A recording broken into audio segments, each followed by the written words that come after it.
Hi guys, welcome to our channel Telugu audio stories with Maithri. నా ఛానల్ని ఎవరైనా ఫస్ట్ టైం చూస్తున్నట్టయితే తప్పకుండా లైక్ చేయండి, షేర్ చేయండి అండ్ సబ్స్క్రైబ్ చేసుకోండి. నా ఇష్టసకి పార్ట్ 83. ఇక లేట్ చేయకుండా స్టోరీలోకి వెళ్ళిపోదాం.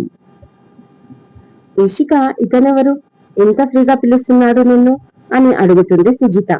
ఆమె మాటకి ఏం చెప్పాలో ఇషికకు అర్థం కాలేదు. ఈ దరిద్రుడేంటి ఇలా వచ్చాడు అన్నట్లుగా వాడి వైపు చూస్తూ అది ఆంటీ అది అంటూ ఉండగా తిరిగి అతను నా friend John 2 days back Germany నుంచి వచ్చాడు. ప్రొఫెషనల్ గా డాక్టర్. మన హౌస్ లోనే స్టే చేస్తున్నాడు. బాబాయ్ నీకు చెప్పి ఉంటాడు అనుకున్నాను. రే జాన్, తను మా పిన్ని. చెప్పాను కదా సుజిత పిన్ని అని. శ్రీధర్ బాబాయ్ యునో రైట్ అని దేవాంశ్ అనగానే యా ఐ నో శ్రీధర్ బాబాయ్ ఇస్ అమేజింగ్ పర్సన్. మార్నింగ్ కలిశాను.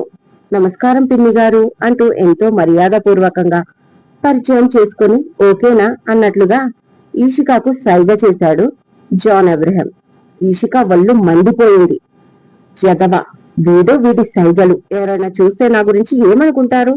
బట్ టైంకి మిస్టర్ మిత్తల్ వచ్చి నన్ను కాపాడాడు అనుకుంటూ హ్యాపీగా ఊపిరి పీల్చుకుంది ఈషిక. ఈ లోపు యోగి వచ్చాడు.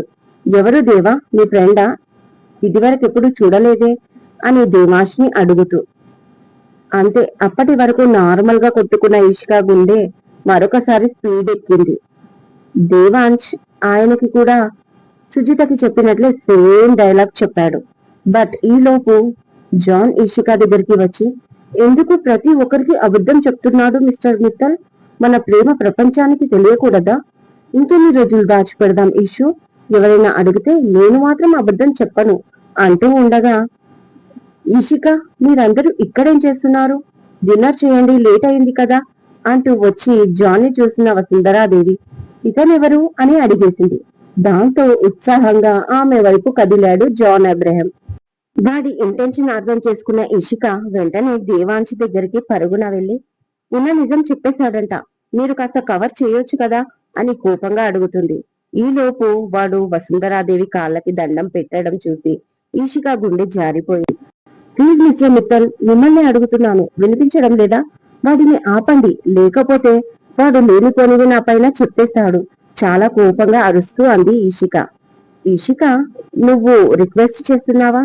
మరి నాకు అలా అనిపించడం లేదే, నీ ఎక్స్ప్రెషన్స్ చాలా కోపంగా ఉన్నాయి అని దేవాంశ్ అడిగాడు ఈషిక వీక్నెస్ పై కొడుతూ. అంతే, కోపంగా ఉన్న తన ఫేస్ ని కొంచెం నార్మల్ గా మార్చి, ప్లీజ్ మిస్టర్ మిత్తల్, కొంచెం హెల్ప్ చేయండి. ఒక్కసారి పోయిన పరువు మళ్ళీ తిరిగి రాదు. కనీసం నా గురించి ఆలోచించకున్నా నేనున్న పొజిషన్ అదే, మీ ఇంటి పరువు మర్యాదకి లింకప్ అయిన పెద్ద కోడలి స్థానం గురించి ఆలోచించండి అంటుంది ఈషిక చాలా రిక్వెస్ట్ గా. నేను కూడా అనేది అదే, కానీ నువ్వు అర్థం చేసుకోలేవు కదా ఇష్ట అని మనసులో అనుకుంటూ పైకి నవ్వుతూ వాడి దగ్గరికి వెళ్ళాడు దేవాంశ్. ఇక పిల్లిలాగా ఈషిక కూడా వెనకే వెళ్ళింది. ఏంటి నిజమా? ఇప్పటి వరకు ఒక్కసారి కూడా చెప్పలేదు. ఎందుకు ఈషిక ఈ విషయాన్ని దాచావు? నీ గురించి నేను ఎప్పుడు ఇలా అనుకోలేదు అని వసుంధరాదేవి అనగానే అంతే, ఈషిక గుండె ఆగినంత పనయింది. అంతా చెప్పేశాడా ఏంటి దరిద్రుడు? ఇప్పుడు నేను ఎలా మేనేజ్ చేయాలి అని ఏడుపు ముఖంతో, ఏం జరిగింది అమ్మమ్మ గారు మెల్లిగా అడిగింది ఈషిక. ఇంకేం జరగాలి, మన ఇంటి పరువు పోయినంత పని అయ్యింది అనగానే ఆమె చిన్ని గుండెలో పెయిన్ మొదలయ్యింది. ఇక వసుంధరాదేవి కంటిన్యూ చేస్తూ, నీ గురించి ఎప్పుడు ఇలా అనుకోలేదు ఈషిక. అయినా ఏమి జరగనట్లు నువ్వు మళ్ళీ నన్ను అడుగుతున్నావు అనగానే, ఏమైందమ్మా, ఎందుకంత సీరియస్ గా ఉన్నావు? పైగా ఈషికాని కోప్పడుతున్నావు అంటూ వచ్చాడు శ్రీధర్. పక్కన యోగి కూడా ఉన్నాడు. మరి నీ కోడలు చేసిన పనులు అలా ఉన్నాయి అంటుంది వసుంధరాదేవి. ఏం చేసింది మా అమ్మాయి అని అడిగాడు యోగి. తననే అడుగు అంటుంది ఆమె మళ్ళీ. ఆమెని ఈషిక బ్లైండ్ గా చూస్తుంది తప్ప ఏం చెప్పాలో తనకి అర్థం కాలేదు. చూడండి, నోరు అసలు విప్పుతుందా? తప్పు తనది కదా. సరే నేను చెప్తాను వినండి. ఇతని పేరు జాన్ అబ్రహం. అబ్రాడ్ నుంచి వచ్చాడు. ఇషిక ఫ్రెండ్ అంట అని ఆమె అనగానే, అది కాదు నానమ్మ అన్న దేవాంశి మాట పూర్తి కాకముందే, ఒక్క నిమిషం దేవా, నన్ను మాట్లాడనివ్వు అనగానే దేవాంశ్ సైలెంట్ అయిపోయాడు. ఈషిక కూడా భయపడిపోయింది. ఏడుపు ఒకటే తక్కువైంది తన ఫేస్ లో. 4 days బ్యాక్ ఆఫీస్ కి వెళ్లే రూట్ లో ట్రాఫిక్ సిగ్నల్ పడినప్పుడు అనుకోకుండా కలిశారంట. అది కూడా చాలా ఏళ్ల తర్వాత. మంచి స్నేహితులు ఇద్దరు. ఈ అబ్బాయి ప్రస్తుతం అబ్రాడ్ లో ఉంటున్నాడు. ఏదో పని మీద హైదరాబాద్ వచ్చాడు. పాపం ఈ అబ్బాయికి హోటల్ ఫుడ్ పడదు. అదే విషయం ఈషికాకు చెప్పాడంట. నాకు ఇంటి ఫుడ్ కావాలి, మీ ఇంట్లో 2 days స్టే చేస్తాను అని రిక్వెస్ట్ చేస్తే దానికి ఈషిక తనకు తాను నిర్ణయం తీసుకొని అతనికి నో అని చెప్పిందంట అని వసుంధరాదేవి అనగానే ఈషిక ఆశ్చర్యంగా ఆమె వైపు చూసింది. అసలు ఏం చెప్తుంది అమ్మమ్మ గారు అన్నట్లుగా ఉంది ఆమె ఎక్స్ప్రెషన్. ఇది నిజమైన ఈషిక అడిగింది వసుంధరాదేవి. ఇక ఈషికకు ఏం చెప్పాలో అర్థం కాలేదు. వెంటనే తల పట్టేసుకుంది. బట్ దేవాంశ్, లేదు నానమ్మ, అంటే ఇదంతా నిజమే, కాకపోతే ఈషిక భయం వేరేగా ఉంది. ఎంతైనా తను ఒక ఆడపిల్ల కదా, పైగా ఇప్పుడు తనకి మ్యారేజ్ అయ్యింది. ఫ్రెండ్ అంటే ఓకే, బట్ బాయ్ ని తీసుకొచ్చి ఫ్రెండ్ లా అంటే ఎలా చెప్పుకుంటుంది? పైగా తన అత్తారింట్లో. అలా ఆలోచించి చెప్పేసింది. ఒకవేళ అలా చెప్తే అందరూ దీన్ని ఎలా తీసుకుంటారో అని తన భయం అని దేవాంశ్ అనగాని, అలాంటి చాదస్తపు ఆలోచనలు మన ఇంట్లో వాళ్ళకి ఎవ్వరికీ లేవు అని వసుంధరాదేవి అనగాని, అవునరా, నువ్వేంటో మాకు తెలుసు. ఇవాళ ప్రత్యేకంగా నీ గురించి ఒక సర్టిఫికెట్ ఇవ్వాల్సిన అవసరం లేదు ఇషిక అని శ్రీధర్ అంటాడు. అదంతా ఎందుకు, ఒకటి చెప్తున్నాను విను ఇషిక, నీ గురించి అది ఎప్పటికీ గుర్తుంచుకోనేను చెప్పేది. బంగారానికి ఎప్పుడు తుప్పు పట్టదు, కేవలం ఇనుముకు మాత్రమే పడుతుంది. Anyways, leave this matter. అందరూ పదండి, డిన్నర్ చేద్దాం. రండి బాబు మీరు కూడా అంటూ జాన్ని ఆహ్వానించింది వసుంధరాదేవి. ఇంత పెద్ద విషయాన్ని అంత సింపుల్ గా ఎలా తీసుకుంటున్నారు ఆశ్చర్యపోయింది ఈషిక. నెక్స్ట్ సెకండ్ తన క్యారెక్టర్ మీద వాళ్ళకి ఎంత నమ్మకం. కనీసం ఈ ఇంట్లో అడుగు పెట్టి సంవత్సరం కూడా కాలేదు. మిస్టర్ మిత్తల్ తో సమానంగా నన్ను నమ్ముతున్నారు. బట్ మేమేం చేస్తున్నాం? వీళ్ళ నమ్మకానికి గౌరవం ఇస్తూనే అదే నమ్మకంతో ఆడుకుంటున్నాం. This is not correct Ishika అని మనసులో అనుకుంటూ తనకి తాను చెప్పుకుంది. నో, జాన్ అబ్రహం విషయం త్వరగా బయటికి చెప్పేయాలి. అట్లీస్ట్ మిస్టర్ మిత్తల్ కైనా పర్వాలేదు. నెక్స్ట్ ఈ ఇంట్లో తన స్థానం ఏంటో మిస్టర్ మిత్తల్ తో మాట్లాడాలి. ఇలాగే రోజులు గడుస్తూ పోతే ఇంకా చాలా చిక్కులు మొదలవుతాయి అని మనసులో అనుకుంది ఇషిక. తర్వాత అందరూ కలిసి డిన్నర్ కి వెళ్లారు. నెక్స్ట్ డే ఆఫీస్ కి రెడీ అవుతున్న ఇషికకు అంజలి హెల్త్ అప్సెట్ అయ్యిందని తెలిసి ఆఫీస్ కి లేట్ గా వెళ్ళొచ్చు అనుకుంటూ తన గదికి వెళ్లేసరికి అక్కడ పద్మజ, షర్మిల ఇంకా వసుంధరాదేవి కూర్చొని ఉన్నారు. అంజలి బెడ్ పై పడుకొని కనిపించింది. ఇషిక వాళ్ళని విష్ చేసి ఎలా ఉంది అంజలి అని అడుగుతుంది. ఇప్పుడు పర్లేదక్క అంటుంది నీరసంగా అంజలి. మార్నింగ్ నుంచి 4 times వామిటింగ్ అయ్యాయి. ఇంతకీ మన డాక్టర్ ఏమంది? పిల్లలు సరిగ్గా తినడం లేదు, పైగా వామిటింగ్స్. ఏమైనా తింటే తిన్నది మళ్ళీ వచ్చేస్తుంది. ఏంటో అర్థం కావట్లేదు అంటుంది పద్మజ. మాట్లాడాలా వద్దా అన్నట్లుగా ఫేస్ పెట్టుకొని అంజలికి జ్యూస్ గ్లాస్ అందిస్తూ, డాక్టర్ ని కలిసానా ఆంటీ? ప్రెగ్నెన్సీ వల్ల బాడీలో హార్మోన్ చేంజ్ అవ్వడంతో కాస్త వామిటింగ్స్ అయితే అవుతాయని, డైట్ మెనూ తో పాటు ఎనర్జీ కోసం మల్టిపుల్ విటమిన్స్ టాబ్లెట్స్ ఇంకా సిరప్ కూడా ఇచ్చాడు. ఇంకో 15 days తర్వాత మళ్ళీ రమ్మన్నారు. అప్పుడు స్కానింగ్ ఉంటుందంట అంటుంది ఈషిక. అయినా ప్రెగ్నెన్సీలో ఈ వామిటింగ్ కామనే కదా వదిన. ఒక 5 months వస్తే అప్పుడు తగ్గుతాయి. అప్పటి వరకు ఇలాగే ఉంటుంది. కానీ తినడం మాత్రం ఆపకూడదమ్మాయి. తింటే మళ్ళీ వామిటింగ్ అవుతుందని అలాగే ఉంటే బేబీకి మంచిది కాదు కదా మమ్మీ అంటుంది షర్మిల. అవును, అయినా డాక్టర్ ని ఇక్కడికే పిలిపించుకోవాలి. స్కానింగ్ అలాంటిది ఉంటేనే హాస్పిటల్ కి వెళ్ళండి. నేను మన ఫ్యామిలీ డాక్టర్ కి కాల్ చేయనా అడుగుతుంది వసుంధరాదేవి. లేదత్తయ్య, నాకు తెలిసిన మంచి డాక్టర్ ఉన్నారు, అక్కడికే పంపించాను. అసలు నేనే వెళ్లాల్సింది. ఎలాగో అంజలి పేరెంట్స్ లేరు కదా, నాకు తప్పదు అంటుంది పద్మజ. ఆ మాట అక్కడున్న వాళ్ళకి ఎవరికి నచ్చలేదు. ఇక షర్మిలకైతే చాలా సంతోషంగా అనిపించి ఒక చిన్న నవ్వు కూడా నవ్వింది. అది చూసిన అంజలి కళ్ళల్లోకి వాటర్ వచ్చేసాయి. ఈషిక వైపు చూసింది. ఇషిక ఇట్స్ ఓకే అన్నట్లుగా కళ్ళార్పి పర్వాలేదంటే నేను ఉన్నాను కదా, నేను తీసుకెళ్తాను అనగానే ఇప్పుడేం అవసరం లేదు. వాంతులు అనేది కడుపుతో ఉన్న ఆడవాళ్ళకి కామనే. ఇది పెద్ద విషయం కాదు ఇషిక. డాక్టర్ కి కాల్ చేసి అంజలి సిచ్యువేషన్ చెప్పి తను ఇచ్చిన టాబ్లెట్లు వాట్సాప్ లో సెండ్ చేసి ఇంకేమైనా మెడిసిన్ యాడ్ చేస్తుందేమో, లేదంటే మార్చడమైనా చేస్తుంది. అంత కంగారు పడాల్సిన పని లేదు అంటూ వసుంధరాదేవి అక్కడి నుంచి బయటికి వెళ్తుంది. ఆమె వెనకాల షర్మిల కూడా. ఈషిక డాక్టర్ కి కాల్ చెయ్యబోతే పెద్ద ఆవిడేదో అలాగే అంటుంది. ఆవిడ అనుభవం వేరు, ఇప్పుడు మారుతున్న జనరేషన్ పిల్లలు వేరు. నా మాట విని నువ్వు అంజలిని హాస్పిటల్ కి తీసుకెళ్ళు. చాలా నీరసంగా ఉంది. అట్లీస్ట్ సెలైన్ అయినా పెట్టిస్తారేమో. ఎలాగో అంజలి ఫ్యామిలీ వైపు నుంచి బాధ్యత తీసుకున్నావు కదా, సగం చేసి సగం వదిలేయడం కాదు, తీసుకుంటే పూర్తిగా తీసుకోవాలి అంటుంది పద్మజ ఈషిక ఫేస్ చూడకుండానే. ఆ మాటకి ఈషిక ఏం మాట్లాడకుండా వెళ్దామా అంజలి అని అడుగుతుంది అంజలిని. హా వెళ్దామక్క, ఏది తినాలన్నా భయంగా ఉంది, తినకపోతే నీరసం వస్తుంది అంటుంది. సరే ముందు నువ్వు రెడీ అవ్వు అంటూ అంజలికి డ్రెస్ చేంజ్ చేసి నువ్వు కూర్చో, నీ హెల్త్ ఫైల్ నా దగ్గరే ఉంది కదా, నేను తీసుకొస్తాను అంటూ ఈషిక డ్రైవర్ కి కాల్ చేస్తూ తన రూమ్ లోకి వెళ్ళింది. కాసేపటికి అంజలి రూమ్ లోకి రాగానే అంజలి కనిపించదు. పద్మజ మాత్రమే ఉంది ఆ రూమ్ లో. ఆంటీ అంజలి ఎక్కడా అని ఈషిక అడగానే తను కార్లో ఉంది కదా అంటుంది పద్మజ.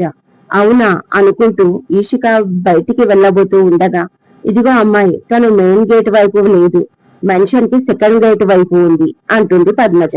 అదేంటి అక్కడికి ఎందుకు వెళ్ళింది అని ఈషిక అనగానే సెకండ్ గేట్ ఈ రూమ్ కి చాలా దగ్గరంట, పైగా ఆవిడ గారు మెయిన్ గేట్ వరకు నడవలేదంట. ఇప్పుడే ఇలా ఉంటే రేపు బిడ్డ పుట్టిన తర్వాత ఎన్ని వేషాలు వేస్తుందో అని నిష్ఠూరమాడుతూ రూమ్ నుంచి బయటికి వెళ్ళిపోతుంది పద్మజ. ఇక ఆమె మాటలు పట్టించుకోకుండా ఈషిక అదే రూమ్ లో ఉన్న మరొక డోర్ ఓపెన్ చేసుకుని సెకండ్ గేట్ వైపు నడిచింది ఫైల్ పట్టుకొని. హాల్లో స్క్రీన్ పైన కారులో వెళ్తున్న అంజలి ఈషికాని చూసిన వసుంధరాదేవి మళ్ళీ ఎటు వెళ్తున్నారు ఈషిక అంజలి అని అడుగుతుంది షర్మిలని. ఏమో మమ్మీ నాకు తెలియదు అని షర్మిల అనగానే ఎక్కడత్తయ్య గారు, మన మాట వినేలా ఉన్నారా ఈ కాలం పిల్లలు? ఈషిక మీ ముందు తల ఆడించినట్లే ఆడించి మీరు అటు వెళ్ళగానే ఇంట్లో కూర్చుంటే అవ్వదు, మా చెల్లిని హాస్పిటల్ కి తీసుకెళ్తాను అని తీసుకెళ్ళింది. ఏదైనా అందామంటే మళ్ళీ ఏదో ఒక గొడవ, ఎందుకొచ్చిన బాధ అని సైలెంట్ గా ఉన్నాను అంటుంది పద్మజ. అదేంటి ఈషిక అంత మొండిగా ప్రవర్తించదే అంటుంది వసుంధరాదేవి. ఆమె అలా అనడం ఆలస్యం. నీకేం తెలుసు మమ్మీ ఈషిక గురించి, మీ ముందు ఒకలా మా ముందు ఒకలా ఉంటుంది అని షర్మిల అనగానే షమ్మి నీకెప్పుడు ఆ అమ్మాయి పైన కోపమే అనగానే కాదత్తయ్యా, తనన్నది నిజమే, ఆ అమ్మాయి టూ ఫేసెస్ తో ఉంటుంది. అందరికీ తెలీదు ఎవరి ముందు ఎలా ప్రవర్తించాలో, ఎవరిని ఎలా వాడుకోవాలో ఆ అమ్మాయికి బాగా తెలుసు. చిన్నప్పటి నుంచి చూస్తున్నాను కదా అమ్మాయిని, తనేంటో నాకు తెలీదా? కానీ మీరు నమ్మరు. బట్ ఏదో ఒక రోజు టైం వస్తుంది, అప్పుడు కానీ తెలీదు మీకు. అప్పటి వరకు షమ్మినే కాదు, నేను కూడా మీకు అబద్ధమే అంటుంది పద్మజ. కరెక్ట్ వదిన అని షర్మిల అనగానే ఆలోచిస్తూ ఉండిపోయింది వసుంధరాదేవి. హాస్పిటల్లో సేమ్ సీన్ రిపీట్ అవుతుంది. రిసెప్షన్ లో ఫైల్ ఇవ్వక ముందే అంజలి కళ్ళు తిరిగి పడిపోతుంది. ఆమెని బెడ్ పైకి చేర్చి సెలైన్ పెడతారు. డాక్టర్ తో అన్ని మాట్లాడుతుంది ఈషిక. డాక్టర్ తన హెల్త్ బానే ఉంది, వామిటింగ్స్ కారణంగా కాస్త నీరసంగా ఉంది, అది తగ్గడానికి సెలైన్ పెట్టాం అని చెప్పడంతో 2 అవర్స్ తర్వాత రిటర్న్ అవుతారు. అంజలిని రూమ్ కి చేర్చి ఆమెకు ఇవ్వాల్సిన మెడిసిన్స్ ఇంకా ఫుడ్ అంతా మేడికి చెప్పి ఆఫీస్ కి బయలుదేరుతుంది ఈషిక. ఇన్ని రోజుల తమ ట్రావెలింగ్ లో తను దేవాంశ్ కి చెప్పింది ఒకే ఒక చిన్న అబద్ధం, అది జాన్ అబ్రహం అని. అది చెప్పడానికి ఒక రీజన్ కూడా ఉంది అని వివరించి ఆయనకి సారీ చెప్పాలి అని నిర్ణయించుకుంది ఈషిక. ఇక ఎప్పుడైతే క్యాబిన్ లోకి అడుగు పెడుతుందో అతను కనిపించలేదు. మేనేజర్ కి అడిగితే మీటింగ్ లో ఉన్నాడు అని తెలిసింది. అప్పటి వరకు లంచ్ అవర్ కూడా దాటింది. అయినా ఉన్న నిజం ఆయనకి చెప్పాక ఆయన రియాక్షన్ ఎలా ఉంటుందో అని తన ఆకలి కూడా మర్చిపోయింది ఈషిక. అరగంటకి క్యాబిన్ లోకి వచ్చాడు దేవాంశ్. అతన్ని చూడగానే ఎదురు వెళ్లి గుడ్ ఆఫ్టర్నూన్ మిస్టర్ మిత్తల్ అని విష్ చేసింది ఈషిక. నవ్వుతూ ఆమె వైపు చూస్తూ గుడ్ ఆఫ్టర్నూన్, ఎప్పుడు వచ్చారు? ఇవాళ లేట్ అయినట్టుంది, ఇంకా రారేమో అనుకున్నాను అంటూనే తన కోటు విప్పి పక్కనేసి లంచ్ చేశారా మీరు అని అడిగాడు దేవాంశ్ చాలా ప్రేమగా. లేదు అన్నట్లుగా తల ఊపింది ఈషిక. ఎందుకు చేయలేదు? చాలా టైం అయింది కదా అని 2 సెకండ్లకి నా కోసం వెయిట్ చేస్తున్నారా అని మళ్ళీ అడిగాడు ఆమె కళ్ళల్లోకి చూస్తూ. అవును అన్నట్లుగా మళ్ళీ తల ఊపింది. ఏమైంది? నోరు తెరిచి మాట్లాడడానికి ఏమైనా ఇబ్బందిగా ఉందా మీకు అని అడిగాడు చిన్నగా స్మైల్ చేస్తూ. అతను ఎందుకు అలా అడుగుతున్నాడో అర్థం కాని ఈషిక అలాంటిదేమీ లేదు మిస్టర్ మిత్తల్ అంటుంది కన్ఫ్యూజ్ గా.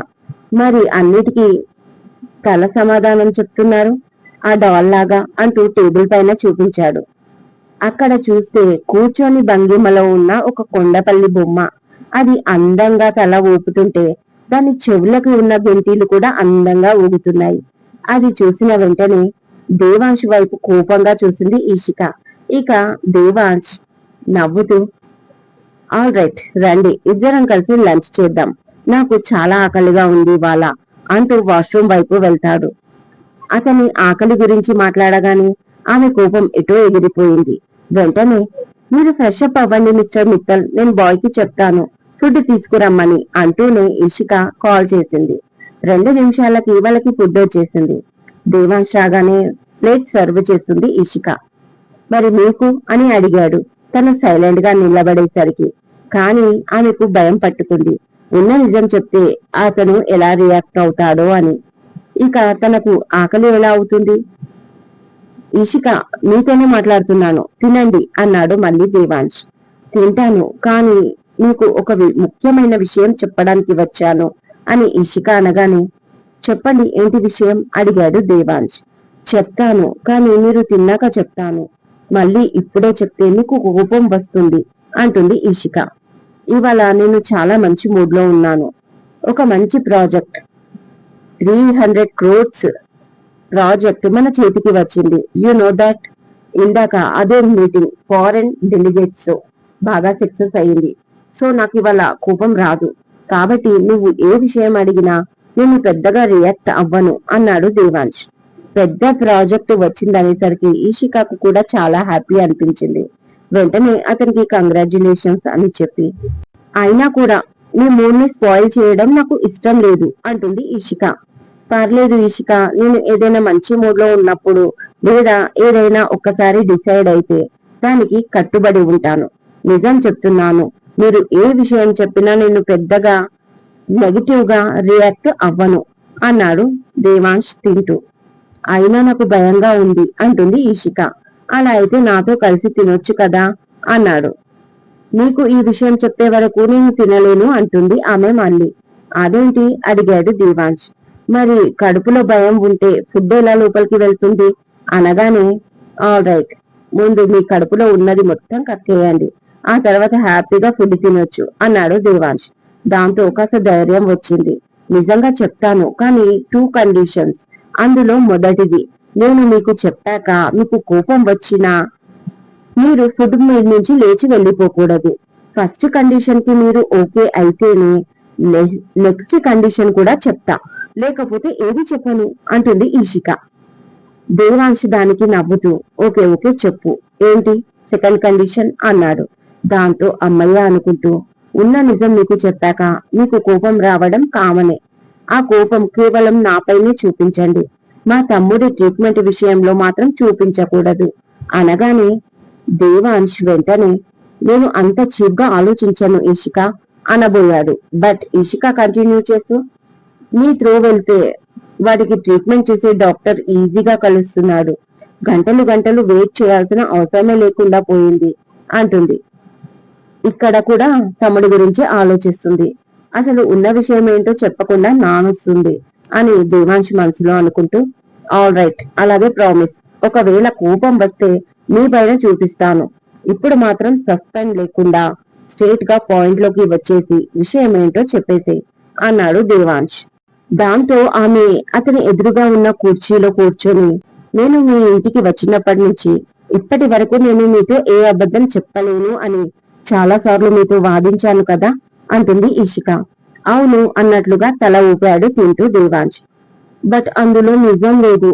నేను ఒక సందర్భంలో ఒకే ఒక అబద్ధం మీకు చెప్పాను. ఏదో అవసరం కోసం. ఇందులో నా స్వార్థం ఏమీ లేదు. కేవలం నన్ను నేను సేవ్ చేసుకోవడానికే. అంతే తప్ప ఎవరికి హాని చేసేదైతే కాదు ఆ మాట. కాకపోతే నా కర్మ ఏంటంటే ఇప్పుడు అదే నాకు ఒక పెద్ద ప్రాబ్లమై కూర్చుంది అంటుంది ఇషిక తల కొట్టుకుంటూ. దానికి దేవాంశ్కి నవ్వు వస్తున్నా నవ్వు ఆపుకొని ఏంటది అని మళ్ళీ అడిగాడు. ఇదండి ఇవాళటి ఎపిసోడ్. ఈ ఎపిసోడ్ మీకు నచ్చినట్టు అయితే నాకు కామెంట్ లో చెప్పండి. అలాగే లైక్ చేయండి, షేర్ చేయండి, హైప్ ఇవ్వండి, సబ్స్క్రైబ్ చేసుకోండి నా ఛానల్ ని. మరొక మంచి ఎపిసోడ్ తో మీ ముందు ఉంటాను. మైత్రి.